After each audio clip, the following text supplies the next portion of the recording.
पृथ्वी के लोगों, प्रभु का जयघोष करो, आनंद से प्रभु की सेवा करो, जय जयकार करते हुए उसके सन्मुख आओ।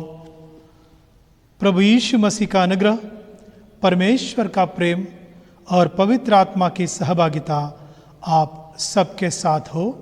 प्रभु यीशु में प्रिय भाई और बहनों, इस समय हम लोग परमेश्वर के स्तुति आराधना करेंगे गीतों के द्वारा, और इन गीतों को गाने में अगुवाई करने के लिए जवान लोग हमारे साथ हैं। उनके साथ मिलकर परमेश्वर के जयघोष हम साथ मिलकर करेंगे। सभी को प्रेज लॉर्ड। आइए अपन कुछ गीतों को गा के आज की आराधना की शुरुआत करते हैं।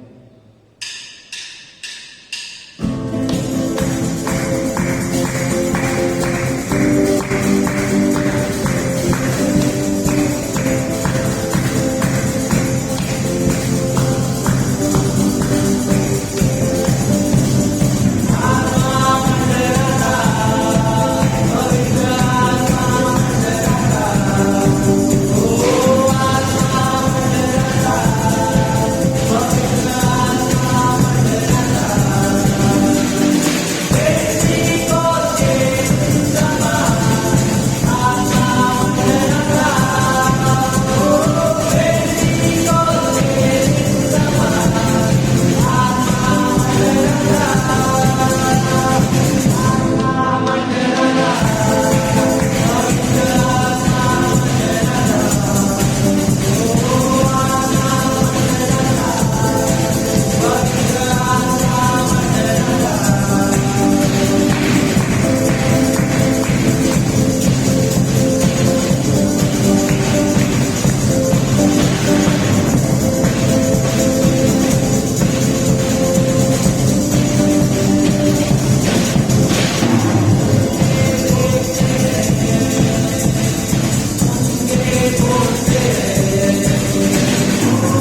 पवित्र आत्मा के अवतरण पर्व के पश्चात 9वां रविवार, विशेष प्रार्थना।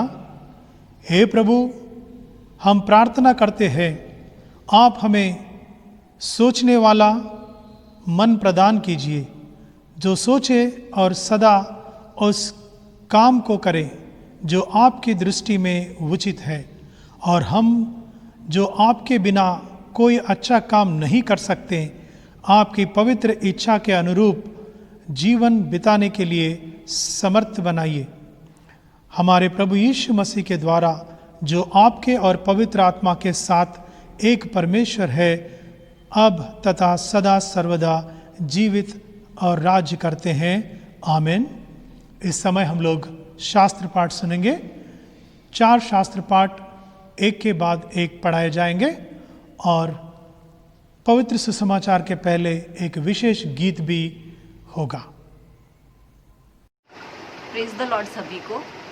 सबसे पहले तो मैं परमेश्वर का बहुत बहुत धन्यवाद देना चाहती हूँ इस सुंदर दिन के लिए और उनके वचनों के लिए उनका धन्यवाद देना चाहती हूँ कि परमेश्वर ने मुझे इन वचनों को पढ़ने का, आप लोगों के सामने रखने का मौका दिया है। धन्यवाद देती हूँ परमेश्वर का। आइए हम पवित्र शास्त्र से कुछ वचनों को पढ़ते हैं। निर्गमन इसका 34वां अध्याय 29 से लेके 35वें वचन तक। निर्गमन इसका 34वां अध्याय 29 से लेके 35वें वचन तक। जब मूसा साक्षी को दोनों तख्तियों हाथ में लिए हुए सीनै पर्वत से उतर आता था, तब यहोवा के साथ बातें करने के कारण उसके चेहरे से किरणें निकल रही थी, परंतु वह ये नहीं जानता था कि उसके चेहरे से किरणें निकल रही है। जब हारून और सब इजरायलियों ने मूसा को देखा कि उसके चेहरे से किरणें निकल रही है, तब वे उसके पास जाने से डर गए। तब मूसा ने उनको बुलाया और हारून मंडली के सारे प्रधानों समेत उसके पास आया और मूसा उनसे बातें करने लगा। इसके बाद सब इजरायली पास आए और जितनी आज्ञा यहोवा ने सीनै पर्वत पर उसके साथ बात करने के समय दी थी, वे सब उससे उन्हें बताया। जब तक मूसा उनसे बातें न कर चुका, तब तक अपने मुंह पर ओढ़ना डाले रहा, और जब जब मूसा भीतर यहोवा से बात करने को उसके सामने जाता, तब तब वह उस ओढ़नी को निकलते समय तक उतारे हुए रहता था। फिर बाहर आकर जो जो आज्ञा उसे मिलती उन्हें इजरायलियों से कह देता था। सो इजरायली मूसा का चेहरा देखते थे कि उससे किरण निकलती है, और जब तक वह यहोवा से बात करने को भीतर न जाता, तब तक वह उस ओढ़नी को डाले रहता था। ये परमेश्वर का वचन है। परमेश्वर इन वचनों पर आशीष दे। सभी को प्रेज लॉर्ड। पहला यूहन्ना उसका 2 अध्याय के 28वें वचन से लेके 3 अध्याय के 3 वचन तक। परमेश्वर की संतान, अतः है बालकों, उसमें बने रहो कि जब वह प्रकट हो तो हमें हियाव हो और हम उसके आने पर उसके सामने लज्जित न हो। यदि तुम जानते हो कि वह धर्मी है, तो यह भी जानते हो कि जो कोई धर्म का काम करता है वह उससे जन्मा है। देखो, पिता ने हमसे कैसा प्रेम किया कि हम परमेश्वर की संतान कहलाए, और हम है भी। इस कारण संसार हमें नहीं जानता, क्योंकि वह उसे भी नहीं जानता। है प्रियो, अभी हम परमेश्वर की संतान है, और अब तक वह प्रकट नहीं हुआ कि हम क्या कुछ होंगे। इतना जानते हैं कि जब वह प्रकट होगा तो हम उसके समान होंगे, क्योंकि उसको वैसे ही देखेंगे जैसा वह है। और जो कोई उस पर यह आशा रखता है, वह अपने आप को वैसा ही पवित्र करता है जैसा वह पवित्र है। ये परमेश्वर का वचन है। परमेश्वर का धन्यवाद हो। Praise the Lord. आज का वचन जो हमें मिला है वो मिला है भजन संहिता का 84 अध्याय 1 से लेके 12वीं आयत तक। हे सेनाओं के यहोवा, तेरा निवास क्या ही प्रिय है। मेरा प्राण यहोवा के आंगनों की अभिलाषा करते करते मूर्छित हो चला। मेरा तन मन दोनों जीवित परमेश्वर को पुकार रहे। हे सेनाओं के यहोवा, हे मेरे राजा और हे मेरे परमेश्वर, तेरी वेदियों में गौरियों ने अपना बसेरा और शुकबेनी ने घोंसला बना लिया है, और जिसमें वो अपने बच्चे रखे। क्या ही धन्य है वे जो तेरे भवन में रहते हैं, वे तेरी स्तुति निरंतर करते रहेंगे। क्या ही धन्य है वो मनुष्य जो तुझसे शक्ति पाता है, और वे जिनको सियोन की सड़क की सुधि रहती है। वे रोने की तराई में जाते हुए उसको सोतों का स्थान बनाते हैं, फिर बरसात की अगली वृष्टि उसमें आशीष ही आशीष उपजाती है। वे बल पर बल पाते जाते हैं, उनमें से हर एक जन सियोन में परमेश्वर को अपना मुंह दिखाएगा। हे सेनाओं के परमेश्वर यहोवा, मेरी प्रार्थना सुन। हे याकूब के परमेश्वर, कान लगा। हे परमेश्वर, हे हमारी ढाल, दृष्टि कर और अपनी अभिषिक्त का मुख दे, क्योंकि तेरे आंगनों में का एक दिन और कहीं के 1000 दिन से उत्तम है। दुष्टों के पैरों पे में वास करने से अपने परमेश्वर के भवन की देवड़ी पर खड़ा रहना ही मुझको अधिक भावता है, क्योंकि यहोवा परमेश्वर सूर्य और ढाल है। यहोवा अनुग्रह करेगा और महिमा देगा, और जो लोग खरी चाल चलते हैं उनसे वो कोई अच्छी वस्तु रख न छोड़ेगा। हे सेनाओं का यहोवा, क्या ही धन्य है वो मनुष्य जो तुझ पर भरोसा रखता है। ये परमेश्वर का वचन है, परमेश्वर का आशीष।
सभी को प्रेज द लॉर्ड।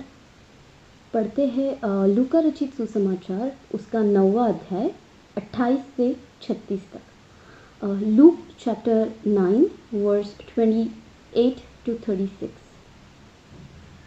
इन बातों के कोई 8 दिन बाद वह पतरस और यूहन्ना और याकूब को साथ लेकर प्रार्थना करने के लिए पहाड़ पर गया।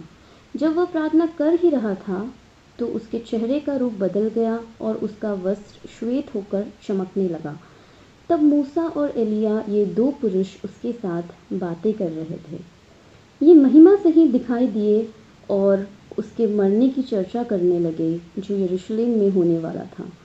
पतरस और उसके साथी नींद से भरे थे और जब अच्छी तरह सचेत हुए तो उसकी महिमा और उन दो पुरुषों को जो उसके साथ खड़े थे देखा। जब वे उसके पास से जाने लगे तो पतरस ने यीशु से कहा, हे स्वामी, हमारा यहाँ रहना भला है। अतः हम 3 मंडप बनाए, एक तेरे लिए, एक मूसा के लिए और एक एलिय्याह के लिए।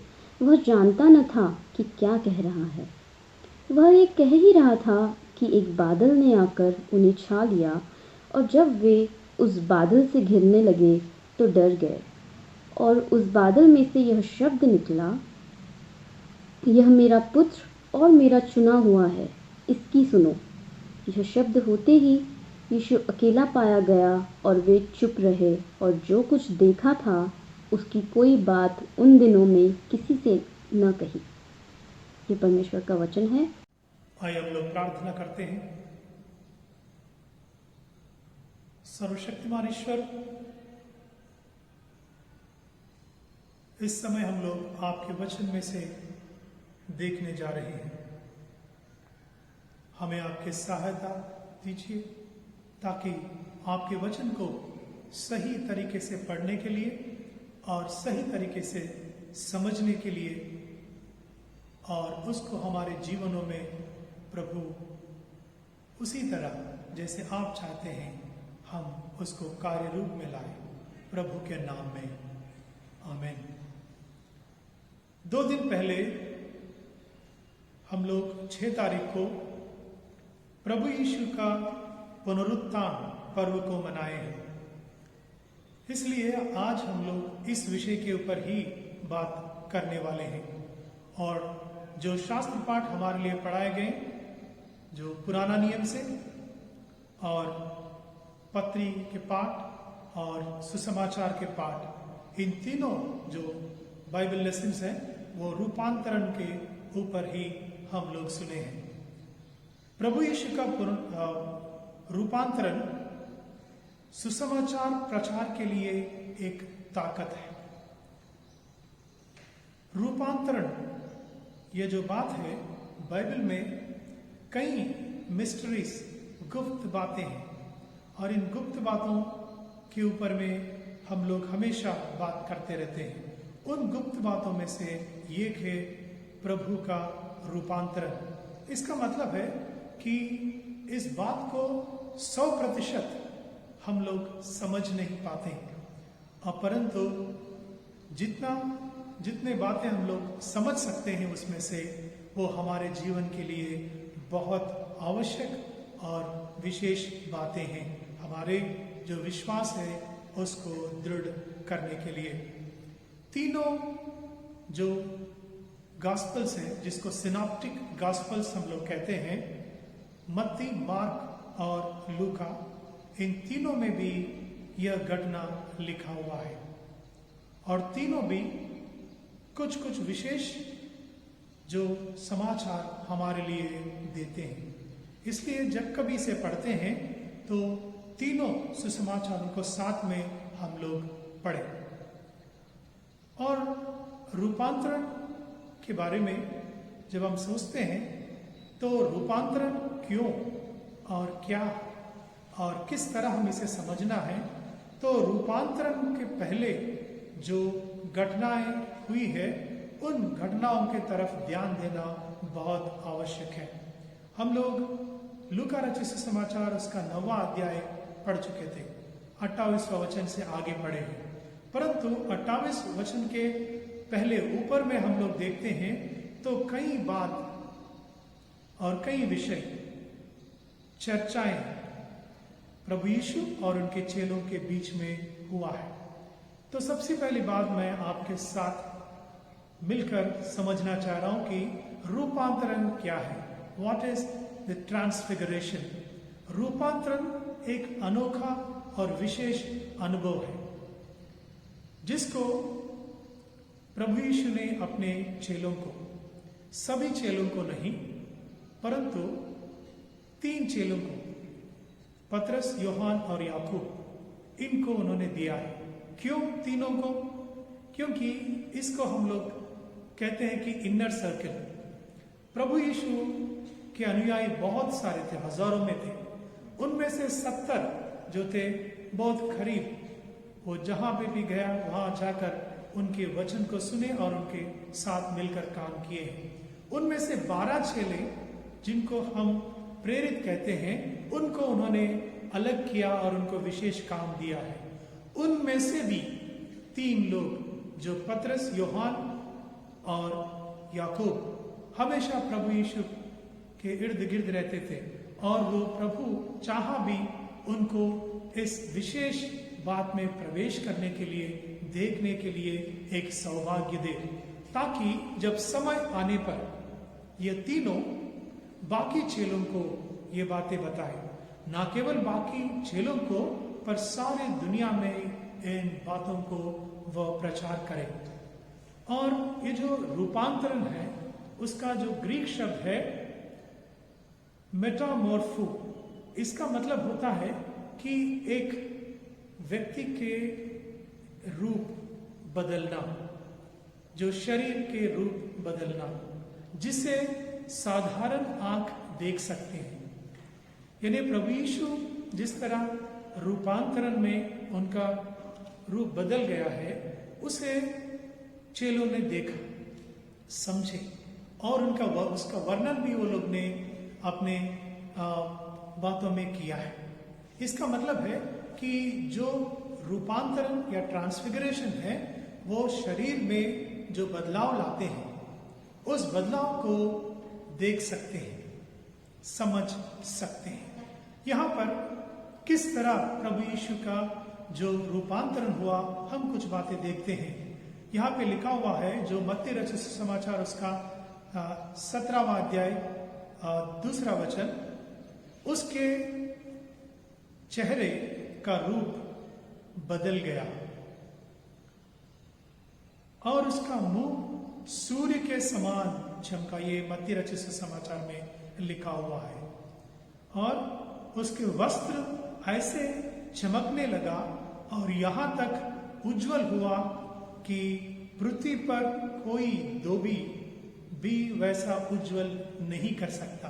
ये मार्कुस रचित सुसमाचार उसके 9वां अध्याय में हम लोग पढ़ते हैं। मैंने पहले जो शब्द है उसके चेहरे का रूप बदल गया, वो लूका रचित सुसमाचार से पढ़ा। और जो उसका मुंह सूर्य के समान चमका, ये मत्ती रचित सुसमाचार से पढ़ा। और वो उनके वस्त्र इतने उज्जवल हुआ कि कोई धोबी पृथ्वी के इस तरह कपड़े चमका नहीं सकते हैं, धो नहीं सकते। इस बात को मार्कुस ने लिखा है। यानी वो जिस तरह उनके शरीर बदल गए और जिस तरह वो उनके रूप दिखने लगे, ये तीनों ने भी अलग अलग बातों को वहां पे लिखे हैं और वर्णन किए हैं। और ये तीनों बातों को साथ में अगर हम देखते हैं, तो प्रभु यीशु मसीह जिस तरह वो दैनिक जीवन में अपने चेलों को दिखते थे, उससे अलग कभी उनको इस तरह उन्होंने नहीं देखा। सूर्य के तरह, सूरज के तरह उनका जो चेहरा था वो चमक रहे थे। और इसके बाद हम लोग वहां देखते हैं, जब इनका शरीर इस तरह बदल गया, रूपांतरण इसे कहते हैं, तो ऐसा कोई एग्जाम्पल, उदाहरण बाइबल में हमारे पास है क्या? इसके पहले कोई घटना है? एग्जैक्टली प्रभु यीशु के साथ जिस तरह उन्होंने जो रूपांतर हुआ उस तरह नहीं, परंतु मूसा के बारे में इस बात को हम लोग देखते हैं, जो निर्गमन की किताब उसके 34वां अध्याय में लिखा हुआ है कि जब मूसा पहाड़ के ऊपर चले गए, वहां यहोवा के सन्मुख बैठने के लिए, परमेश्वर के सन्मुख बैठकर बात करने के लिए और लोगों के लिए उन्होंने 10 आज्ञाएं लाने के लिए जब गए, तो उस समय 40 दिन और 40 रात वो पहाड़ के ऊपर बिताए। वो जब उतर कर आए तो इस तरह उनके बारे में लिखा हुआ है, जब हारून और सब इस्राएलियों ने मूसा को देखा कि उसके चेहरे से किरणें निकल रही है, तब वे उसके पास जाने से डर गए। इसका मतलब उस तरह उनके जो रूप बदल गए थे और वो चमक रहा था। अगर एक इंसान परमेश्वर के साथ बैठते हैं और उनके साथ बातें करते हुए समय बिताते हैं तो उनके चेहरा इस तरह अगर बदलते हैं तो परमेश्वर खुद रूपांतर में किस तरह अपने चेलों के दर्शन दिया होगा। और मूसा और यीशु मसीह, इनमें क्या अंतर, जो जिस तरह उनके जो रूपांतर का अनुभव है उसमें हम लोग देखते हैं कि मूसा जिस तरह उनके चेहरा बदल गए थे, प्रकाशमान हो गए थे, पर वो कुछ ही समय तक रहा और उसके बाद उनके चेहरा फिर वापस साधारण तरीके से होने लगे। परंतु प्रभु यीशु के जो रूपांतरण है वो अलग है। वो सूरज के तरह करके इसलिए कहा क्योंकि हम जानते हैं सूरज किसी और से प्रकाश नहीं लेते जैसा चंद्रमा, परंतु वो खुद उनमें से ही वो प्रकाश निकल कर आता है। परंतु मूसा के जो प्रकाशमान चेहरा था वो परमेश्वर से उनको मिली है और उससे उनके चेहरा खिल गए थे और प्रकाशमान हो गए थे, परंतु प्रभु का वैसा नहीं है। दूसरी बात यह है कि रूपांतरण क्यों हुआ है, वाई ट्रांसफिगरेशन, ऐसा प्रभु यीशु मसीह क्यों रूपांतरण हुआ है।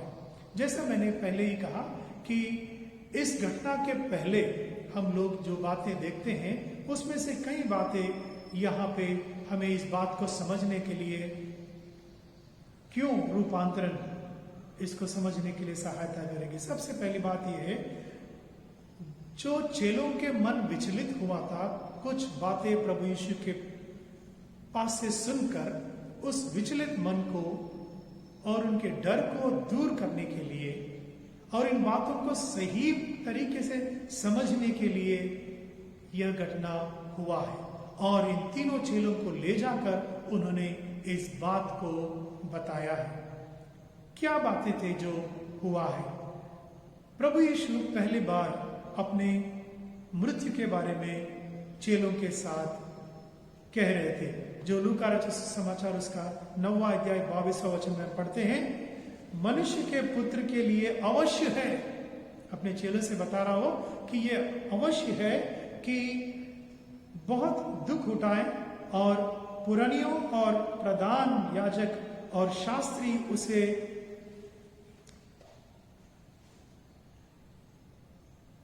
तुच्छ समझकर मार डाले और वह तीसरे दिन जी उठे। यानी वो किस तरह भयानक मृत्यु का सामना करने वाला है और उसके पहले किस तरह जो यहूदी के उनके धर्म गुरु लोग हैं उन्हें तुच्छ समझकर मार डालेंगे। ये सब बातों को उन्होंने अपने चेलों के साथ बताने लगा। इतना ही नहीं, उन्होंने ये भी कहा, जो लूका रचित समाचार उसके 9वां अध्याय 23वां वचन में पढ़ते हैं, यदि कोई मेरे पीछे आना चाहे तो अपने आप से इनकार करे और प्रतिदिन अपना क्रूस उठाए हुए मेरे पीछे खोले। रूपांतरण के थोड़े समय पहले, यानी कम से कम 6 से 8 दिन पहले ये बात हुआ है कि उन्होंने कहा, एक तो वो खुद मृत्यु के, भयानक मृत्यु के अनुभव करने वाले हैं और दूसरा जो चेले उनके साथ चल रहे हैं उनको भी इसी तरह की अनुभव के द्वारा जाना पड़ेगा जो सच्चाई है।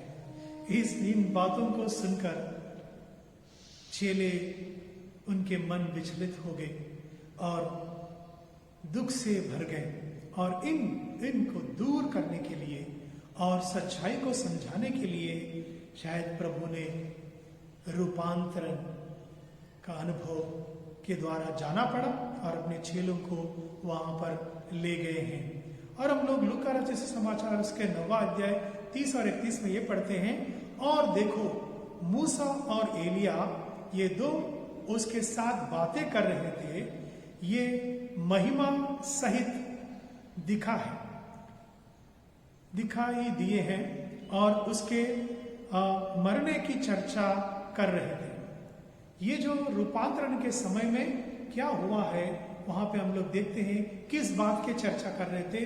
जो एलिया और मूसा आकर प्रभु के साथ खड़े हैं और वहां पे वो प्रभु के मृत्यु के बारे में बातें कर रहे थे। ये चेलों को अभी समझना है कि प्रभु यीशु खुद ये बातें नहीं बता रहे, परंतु परमेश्वर के ओर से ये योजना बन गई कि सारी दुनिया के कल्याण के लिए, उनकी मुक्ति के लिए प्रभु यीशु को इस तरह की मृत्यु का सामना करना पड़ेगा। और ये बात जिनको वो लोग मानते थे, मूसा और एलिया, इनके साथ में उन बातों की चर्चा हो रही है। ये बातों को वो लोग अभी कार्य रूप में होते हुए देखेंगे। इस बात की चर्चा वो लोग ने भी किए थे अपने समय में, पर अभी वो होने जा रहा है। प्रभु यीशु क्रिस्त में प्रिय भाई और बहनों, ये सबसे पहले रीजन है रूपांतरण का। दूसरे कारण ये है, यीशु ने हमेशा एक बात का स्पष्टीकरण किया। वो क्या है कि वह धर्मशास्त्र और नबियों के जो नबूवत को पूरा करने के लिए इस दुनिया में वो आया है। इस बात को भी हम लोग देखते हैं कि मत्ती रचित सुसमाचार उसका 5वां अध्याय 17वां वचन में इस बात को हम लोग पढ़ते हैं। मैं आपके लिए यह पढ़ना चाहता हूं। यह ना समझो कि मैं व्यवस्था या भविष्यद्वक्ताओं के पुस्तकों को लोप करने आया हूं। लोप करने नहीं, परंतु पूरा करने आया हूं। हालेलुया। प्रभु यीशु ने यह स्पष्ट कहा है, क्योंकि कई लोग उनके जो समझाने का, सुसमाचार को और स्वर्ग के बातों को बताने का और इनको करेक्ट करने के तरीका जो था, उसको देखकर वो कई डाउट्स में पैदा हुआ था कि ये कौन है। ये तो परमेश्वर का जो निंदा कर रहे हैं, ये ब्लास्फेमी कर रहा है, परमेश्वर की निंदा कर रही है, ऐसा उन्होंने समझा। और वो उन्होंने ये भी समझा कि ये मूसा के धर्मशास्त्र जो है उसको नकारने के लिए आए हैं, परंतु प्रभु यीशु ने उसको स्पष्ट तरीके से उन्होंने इनके सामने किया है। और रूपांतरण के समय में ये बात हुआ। आप लोग ये पढ़ते हैं 20वां वचन में, यूहन्ना ये हम लोग लूका रचित सुसमाचार उसका 9वां अध्याय 19 और 20 में यहाँ पे उन्होंने चेलों से पूछा भी कि मुझे आप लोग या बाहर के लोग क्या समझते हैं।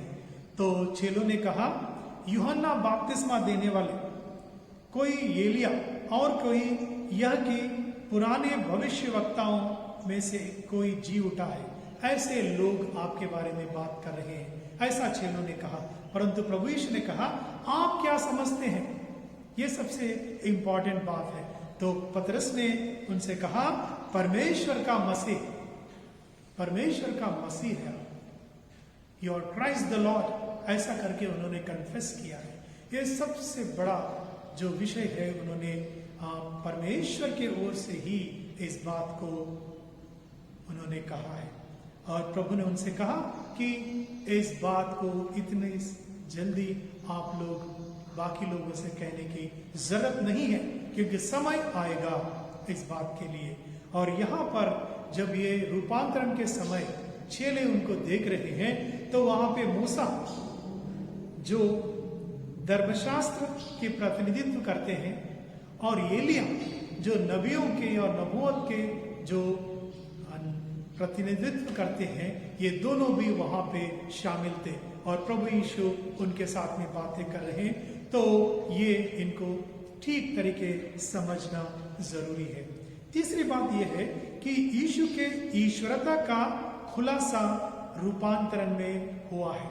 प्रभु यीशु पूरी तरह एक इंसान और पूरी तरह ईश्वर थे, और ये दोनों बात उनमें शामिल थे जब उन्होंने इस पृथ्वी पर थे।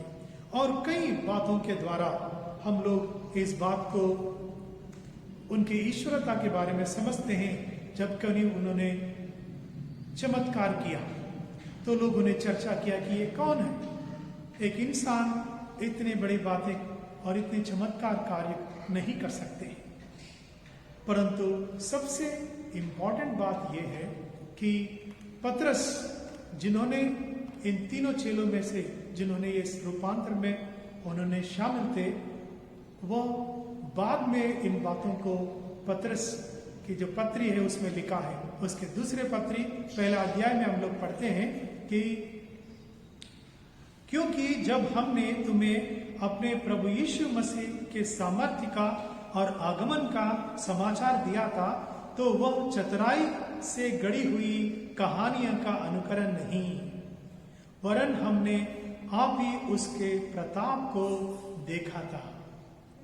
प्रिय भाई और बहनों, उन्होंने जिन बातों को खुद देखे हैं ईश्वरता का, और वो कभी भूल नहीं सकते हैं। और ये बात पहले बार रूपांतरण के जो पर्वत है वहां पर चेलों ने अनुभव किया है। और चौथी बात को हम लोग देखते हैं कि यहूदी लोग हमेशा प्रभु यीशु के एक ही आगमन को समझते थे। उन्होंने सोचा कि प्रभु यीशु आएंगे और वो उनको जो सरकार उनको जो दबाव में रखे हैं और जिस तरह की गुलामी में वो लोग हैं उसमें से उनको छुड़ाएंगे और परमेश्वर के राज्य की स्थापना करेंगे। जब प्रभु यीशु मसीह को वो समझने लगे कि ये ईश्वर के पुत्र है, तो उन्होंने सोचा कि अभी वो परमेश्वर के राज्य की स्थापना करेंगे। इसका मतलब है दूसरे आगमन के बारे में उनको ना समझता ना कभी वो सोचे थे, और उन्हीं में से ये 12 चेले भी थे। इसलिए प्रभु यीशु मसीह को इस बात का खुलासा करना बहुत इंपॉर्टेंट था, क्योंकि जब रूपांतरण पर्वत के ऊपर में हम लोग देखते हैं कि वहां पर उनके जाने की बात हो रही है, उनका डिपार्चर की बात हो रही है, तो चेलों को यह समझना है कि अभी वो परमेश्वर के राज्य का स्थापना पूरी तरह करने नहीं आया। उसके सुसमाचार प्रचार करने के लिए, लोगों को पाप में से मुक्त करने के लिए बलि चढ़ाने, खुद की बलि देने वो आया है, पर दूसरे आगमन है। और वो आगमन के बारे में इस रूपांतर पर्वत एक प्रूफ है, और इसलिए रूपांतरण। और पांचवी बात यह है, यीशु ने इस घटना के लगभग 8 दिन के एक खुलासा और उन्होंने किया है, 6 दिन या 8 दिन के पहले, क्योंकि लूका लिखता है कि 8 दिन, लगभग 8 दिन, मार्कुस लिखता है कि 6 दिन, और मत्ती लिखता है कि 6 दिन। और उसके पहले उन्होंने एक बात को कहा है, मैं तुमसे सच कहता हूं कि जो यहां खड़े हैं उनमें से कुछ ऐसे हैं कि जब तक परमेश्वर का राज्य ना देख ले तब तक मृत्यु का स्वाद ना चखेंगे। ये लूका रचित समाचार उसका 9वां अध्याय 27वां वचन में हम लोग पढ़ रहे हैं। उन्होंने कहा यहां पर जो शामिल है उनमें से कुछ लोग कब तक, उनके राज आने तक वो मृत्यु को चखेंगे नहीं। राज कब आएंगे, तो वो इस सोच में पड़ गए कि कौन है इतना लंबा जी सकते हैं। और इस बात को लेकर कई लोग आज तक भी कंफ्यूज हैं। प्रिय भाई और बहनों, ये बात को प्रभु ने खुलासा किया और रूपांतरण के समय में ये पूरा हुआ है, क्योंकि ये 3 चेले जो अभी वहां पे शामिल है, जो रूपांतरण पर्वत के ऊपर वो 2 बातें देख रहे थे, जो परमेश्वर के राज आने पर होंगे, जिस तरह प्रभु यीशु दिखेंगे और वहां पे एलिया और मूसा ये सब उनको मिलेंगे, और जो महिमा को वो देख रहे हैं। और ये चेले जब प्रभु यीशु ने ये बात को कहा तो वो शामिल थे, और उन्होंने 8 दिन के बाद इसका अनुभव भी किया है। और इसलिए रूपांतरण बहुत इंपॉर्टेंट है समझना। आखिरी में मैं ये बात आपसे कहना चाहता हूं कि रूपांतरण प्रभु यीशु का और चेले उसमें भाग लेना और इस बात के गवाह बनना, ये हमारे लिए क्या है? आज हमारे लिए इससे क्या लाभ है? प्रिय भाई और बहनों, कि हमारे लिए ये बहुत इंपॉर्टेंट इसलिए है, हमारे जो विश्वास है, विश्वास ये कहते हैं कि परमेश्वर हमारे लिए उन्होंने मुक्ति का मार्ग खोले हैं और हम लोग दूसरे जन्म के द्वारा यानी पुनर्जन्म के द्वारा हम लोग उसमें प्रवेश करते हैं और हमारे विश्वास है कि प्रभु के मृत्यु और पुनरुत्थान है और हम भी पुनरुत्थित होंगे और दूसरे आगमन होंगे और हम लोग प्रभु के साथ हमेशा और हमेशा के लिए उनके राज्य में रहने वाले हैं। और ये जो विश्वास हमारी है उसको दृढ़ करने के लिए ये जो ट्रांसफिगरेशन है, रूपांतरण है, वो मदद करेंगे। इसको जब हम समझते हैं तो हम लोग हमारे विश्वास को दृढ़ कर सकते हैं, क्योंकि इस बात को होते हुए आप और मेरे जैसे जो चेले थे उन्होंने देखा है। मैं एक वचन आपके लिए पढ़ना चाहता हूं कि जो यहाँ पर पतरस ने कहा है, क्योंकि जब हमने तुम्हें अपने प्रभु यीशु मसीह के सामर्थ्य का और आगमन का समाचार दिया था तो वह चतुराई से गढ़ी हुई कहानियां नहीं बताई। हमने खुद उस बात को अनुभव किया है जिसके द्वारा हमारे विश्वास दृढ़ हो चुका है। दूसरी बात यह है कि आज हम लोग परमेश्वर के सुसमाचार, प्रभु यीशु के सुसमाचार लोगों को सुना रहे हैं, परमेश्वर के राज्य की बातें बता रहे हैं और इन बातों को हम लोग सच्चाई में, दृढ़ता के साथ और उसी तरह विश्वास में हम लोग कन्विक्शन के साथ लोगों को प्रचार करें और लोगों को प्रभु के पास लाए। उसके लिए ये बात हमें मदद करती है, क्योंकि पुनरुत्थान जिस तरह हमारे सुसमाचार का एक नींव है, उसी तरह प्रभु के जो रूपांतरण है वो भी एक बेस है, उसका नींव है, फाउंडेशन है। और इन बातों में हम विश्वास रखते हैं, जो बातें हुआ है, जो बातें होने वाले हैं। प्रभु हमारे सहायता करे और भी इन बातों को समझे और हमारे विश्वास को दृढ़ करे और लोगों का भी विश्वास को हम लोग दृढ़ करें और परमेश्वर के राज्य की तैयारी हम लोग कर सके। आमीन। मैं कुछ सूचनाएं आपको देना चाहता हूं। आप सब इस ऑनलाइन सर्विस में आपके परिवारों के साथ मिलकर इसमें भाग ले रहे हैं, ये मेरे विश्वास है। और कई लोग मुझे फ़ोन करके भी बता रहे हैं कि वो इसमें भाग ले रहे हैं और कई लोगों को जिस तरह ये चल रही है वो अच्छा लगा।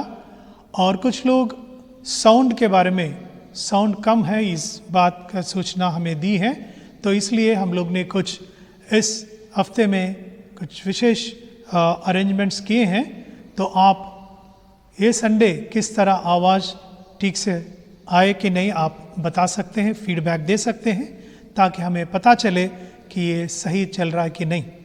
और मैं जैसा आपसे 2 हफ्ते से बता रहा था कि जवानों के लिए जवानों के साथ चर्चा, ये हर हफ्ता हम लोग कर रहे हैं फेसबुक पे और अपने जो सेंट थॉमस के यूट्यूब है इस पर इसे आप देख सकते हैं। और कई नौजवान इसके साथ आशीषित हो रहे हैं। और हम लोग ने विशेषकर लॉकडाउन सीरीज हमने शुरू किए हैं, जो मुद्दे जवानों के साथ जुड़े हुए हैं, उन मुद्दों के ऊपर में हम बातचीत चर्चा कर रहे हैं। उसी तरह शनिवार को 10 लोगों के साथ पूरे नियमों के साथ हम लोग प्रार्थना कर रहे हैं चर्च के ऑफिस में। और हर हफ्ते में हम लोग अलग अलग लोगों को बुला रहे हैं ताकि वो इस उपवास प्रार्थना में भाग लें। तो जो लोग इस हफ्ते में भाग लिया है उनके लिए मैं धन्यवाद देना चाहता हूँ, और आने वाले हफ्तों में भी प्रार्थना पूर्वक आप इसमें भाग लें। एक और बात है कि हम लोग जूम ऐप को इस्तेमाल करके एक और चर्चा सत्र हम लोग ने शुरू किया है। ये हर हफ्ता नहीं, परंतु हम लोग बीच बीच में इस जूम को इस्तेमाल करके चर्चा करने वाले हैं, और यहाँ के और बाहर के भी बहुत सारे लोग और वक्ताएं इसमें भाग ले रहे हैं। तो आप लोग इसमें भाग लें। जब हम लोग अपने व्हाट्सएप के ऊपर में इसकी सूचना देते हैं तो आप लोग उसे फॉलो करें। पिछले बार हम लोग ने जूम पे जब चर्चा की, पिछले इतवार को फ्रेंडशिप के ऊपर में बातचीत की, और कई नौजवानों ने उनके विचार इस पे व्यक्त किया है। उन सबको मैं धन्यवाद देना चाहता हूं, और बाकी सभी जवान और हमारे सेक्रेटरी ट्रेजरर जो लोग इन सभी चीज़ों के पीछे काम कर रहे हैं उनको भी मैं धन्यवाद देना चाहता हूं। मैं विवाह की सूचना आपको देना चाहता हूं। मैं सेंट थॉमस चर्च के पास्तरीय क्षेत्र के कुमार विकास कलवल सन ऑफ विनीता कलवल और Simran Anil Bakali eternal church of God पास्तरीय क्षेत्र की इनके विवाह की सूचना देता हूँ। यदि आप में से कोई व्यक्ति ऐसा उचित कारण जानता है जिससे इन दोनों का विवाह में जोड़ा जाना विधि सम्मत ना हो, तो वह इस मंडली के प्रभारी पुरोहित को लिखित रूप में सूचित करे। यह विवाह के तीसरे पुकार है। आइए हम लोग प्रार्थना करते हैं। सर्वशक्तिमान ईश्वर, विकास और सिमरन और इन दोनों परिवारों को आपके हाथों में रखते हैं। जैसे जैसे वो विवाह की तैयारियां कर रहे हैं, प्रभु आप उनके मार्गदर्शन करें, आप उन्हें चलाएं, ताकि इस पवित्र बंधन में प्रभु सही तरीके से ये बन जाए। प्रभु के नाम में आमीन। इस समय हम लोग परहित निवेदन करेंगे, और परहित निवेदन में हम लोग विशेषकर कोविड-19 से जो ग्रस्त लोग हैं उनके लिए प्रार्थना करेंगे, और सारे भारत में छाए हुए ये जो बाढ़ के परिस्थिति के लिए जो लोग इससे बहुत तकलीफ में हैं उन परिवारों के लिए भी हम लोग प्रार्थना करेंगे। परहित निवेदन इस समय हम लोग करते हैं। जाति के लिए प्रार्थना करें और अपनी प्रार्थना के प्रभु यीशु मसीह क्रिस्ट के निरंतर निवेदन के साथ अर्पित करें। हे पिता, हम प्रार्थना करते हैं कि समस्त संसार न्याय और शांति सतपथ हो और प्रत्येक व्यक्ति भरपूर जीवन प्राप्त करे। हे देवन प्रभु, हमारी प्रार्थना सुनिए। इन सब लोगों के लिए जिस गांव नगर में रहते हैं, इन सब बातों को दूर करने के लिए जिनमें आपस में फूट और झगड़ा होता है, और हमारे देश में सच्चाई एकता की बढ़ती के लिए हे देवन प्रभु, हमारी प्रार्थना सुनिए। इन सब लोगों के लिए जो ऋषि, उद्योग अथवा व्यापारी के लोग हुए, जो सब मजदूर, कारीगरी के लिए, इन सब के लिए जो हमारे देश की रक्षा करते हैं, हे देवन प्रभु, हमारी प्रार्थना सुनिए। अध्यापक, शास्त्री, वैज्ञानिक, लेखक, कलाकारों, इन सब व्यक्ति के लिए जो अन्य लोगों के विचार और भावना के प्रभावित करते हैं, हे देवन प्रभु, हमारी प्रार्थना सुनिए। इन सब लोगों के लिए जो दुखी है, बेरोजगार है, भूखे प्यासे है, दरिद्र, दलित है, बीमारी है, मरणस्थन है, इन सब व्यक्ति के लिए जो ऐसे लोगों की सेवा सहायता करते हैं, हे देवन प्रभु, हमारी प्रार्थना सुनिए। हमारे तथा अन्य देश के जो शासक के लिए, विशेषकर हमारे राष्ट्रपति, प्रधानमंत्री, इस राज्य के राज्यपाल, मुख्यमंत्री और उनके लिए जो लोग पर किसी प्रकार के अधिकार रखते हैं, हे देवन प्रभु, हमारी प्रार्थना सुनिए। संपूर्ण मसीह समाज की एकता, मेल मिलाप के लिए, समस्त संसार के गवाही और सेवा कार्य के लिए, हे देवन प्रभु, हमारी प्रार्थना सुनिए। भारत में आपकी समस्त कलीसिया के लिए परिशुद्ध अगुवा, विशेषकर हमारे दक्षिण भारत में कलीसिया के माध्यम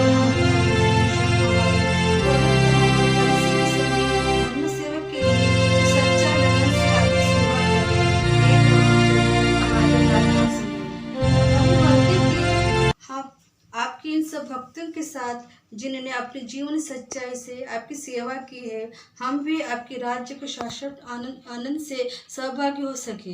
हे दयावान प्रभु, हमारी प्रार्थना सुनिए। सब मिल के बोलेंगे। हे स्वर्गीय पिता, हमारे राज्य को शीघ्र टिकट कीजिए और हमारे इन प्रार्थना को सुनो। हम आपके पुत्र अपने प्रभु उद्धारकर्ता यीशु मसीह ख्रिस्त के नाम से मांगते हैं, आमीन। इस समय हम लोग दान लेंगे। आप अपने परिवार के साथ हैं तो आप एक एनवेलप में आपके दान निकाल के रखें और कलीसिया में इसे पहुंचा सकते हैं। और इसके लिए एक गीत होगा और गीत के समय हम लोग दान लेते हैं।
इस समय हम लोग दान के लिए और जो लोग वेडिंग एनिवर्सरीज और बर्थडेज मना रहे हैं उनके लिए और कलीसिया में जो लोग बीमार हैं उनके लिए इस समय प्रार्थना करते हैं। सर्वशक्तिमान ईश्वर, आपने हमें जो दिया है उसमें से हमने आपको भेंट चढ़ाया है। प्रभु, हमारे जीवन को सुविधाजनक बनाने के लिए आपने कई चीज़ें हमारे जीवन में दिए हैं, उन सब के लिए आपको धन्यवाद देते हैं। यह दान के द्वारा आपके कलीसिया के कार्य पूरा हो। और उसी तरह जो भाई बहनें हम इस हफ्ते में अपने प्रभु वेडिंग एनिवर्सरीज और जन्मदिन मना रहे हैं, उन सब को भी आपके हाथ में रखते हैं। प्रभु, ये जो साल है उनके लिए आशीषित के कारण हो।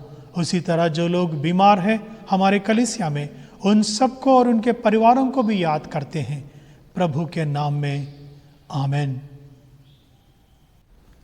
इस समय सब मिलके हम लोग प्रभु की प्रार्थना कहेंगे। हे हमारे पिता, तू जो स्वर्ग में है, तेरा नाम पवित्र माना जाए, तेरे राज्य आए, तेरी इच्छा जैसे स्वर्ग में पूरी होती वैसे पृथ्वी पर भी हो। आज दिन भर की रोटी आज हमें दीजिए। हम जैसे अपराधियों को क्षमा करते हैं, हमारे अपराधों को क्षमा कीजिए। हमें परीक्षा में ना डाल, परंतु बुराई से बचा लीजिए, क्योंकि राज, पराक्रम और महिमा अब और सदैव आपके ही है। हमारे प्रभु यीशु मसीह का अनुग्रह, परमेश्वर पिता का प्यार, पवित्र आत्मा के संगति और सहभागिता हम सब के साथ अब और सदैव बने रहे। आमीन। शालोम।